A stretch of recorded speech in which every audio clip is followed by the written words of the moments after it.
Praise the Lord. 1 ശമൂവേൽ പ്രവാചകന്റെ പുസ്തകം 31 അധ്യായം 1 മുതൽ 13 വരെയുള്ള തിരുവചനങ്ങൾ. എന്നാൽ ഫെലിസ്ത്യർ ഇസ്രായേലിനോട് യുദ്ധം ചെയ്തു. ഇസ്രായേലിയർ ഫെലിസ്ത്യരുടെ മുമ്പിൽ നിന്ന് ഓടി ഗിൽബോവ പർവ്വതത്തിൽ നിഹതന്മാരായി വീണു.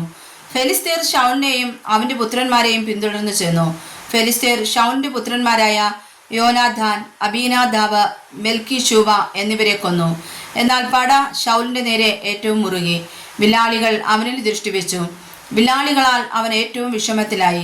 ശൗൽ തന്റെ ആയുധവാഹകനോട്, ഈ അഗ്രചർമ്മികൾ വന്ന് എന്നെ കുത്തിക്കളയുകയും അപമാനിക്കുകയും ചെയ്യാതിരിക്കേണ്ടതിന് നിന്റെ വാളൂരി എന്നെ കുത്തുക എന്ന് പറഞ്ഞു.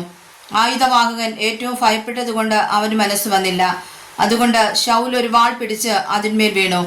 ശൗൽ മരിച്ചു എന്ന് അവന്റെ ആയുധവാഹകൻ കണ്ടപ്പോൾ താനും അങ്ങനെ തന്നെ തന്റെ വാളിന്മേൽ വീണ് അവനോടുകൂടെ മരിച്ചു.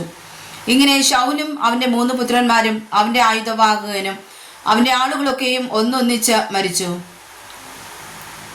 ഇങ്ങനെ ശൗലും അവന്റെ 3 പുത്രന്മാരും അവന്റെ ആയുധവാഹകനും അവന്റെ ആളുകളൊക്കെയും അന്ന് ഒന്നിച്ചു മരിച്ചു.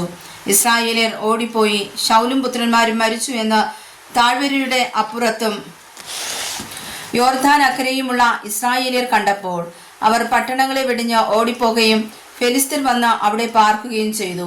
പിറ്റേന്നാൾ ഫെലിസ്ത്യർ നിഹതന്മാരുടെ വസ്ത്രം ഉരുവാൻ വന്നപ്പോൾ ശൗലും പുത്രന്മാരും ഗിൽബോവ പർവ്വതത്തിൽ വീണു കിടക്കുന്നത് കണ്ടു. അവർ അവന്റെ തല വെട്ടി അവന്റെ ആയുധവർക്കവും അഴിച്ചെടുത്ത് തങ്ങളുടെ വിഗ്രഹക്ഷേത്രങ്ങളിലും ജനത്തിന്റെ ഇടയിലും വർത്തമാനം അറിയിക്കേണ്ടതിന് ഫെലിസ്ത്യ ദേശത്തെല്ലായിടവും ആളയച്ചു. അവന്റെ ആയുധവർക്കം അവർ അസ്തോരത്തിന്റെ ക്ഷേത്രത്തിൽ വെച്ചു. അവന്റെ ഉടൽ അവർ ബേത്ത്ഷാന്റെ ചുവരിന്മേൽ തൂക്കി. എന്നാൽ ഫെലിസ്ത്യർ ശൗലിനോട് ചെയ്തത് ഗിലെയാദിലെ യാബേശ് നിവാസികൾ കേട്ടപ്പോൾ ശൂരന്മാരെ എല്ലാവരും പുറപ്പെട്ട് രാത്രി മുഴുവനും നടന്നു ചെന്ന് ബേത്ത്ഷാന്റെ ചുവരിൽ നിന്ന് ശൗലിന്റെ ശവവും അവന്റെ പുത്രന്മാരുടെ ശവങ്ങളും എടുത്ത് യാബേശിൽ കൊണ്ടുവന്ന് അവിടെ വെച്ച് ദഹിപ്പിച്ചു.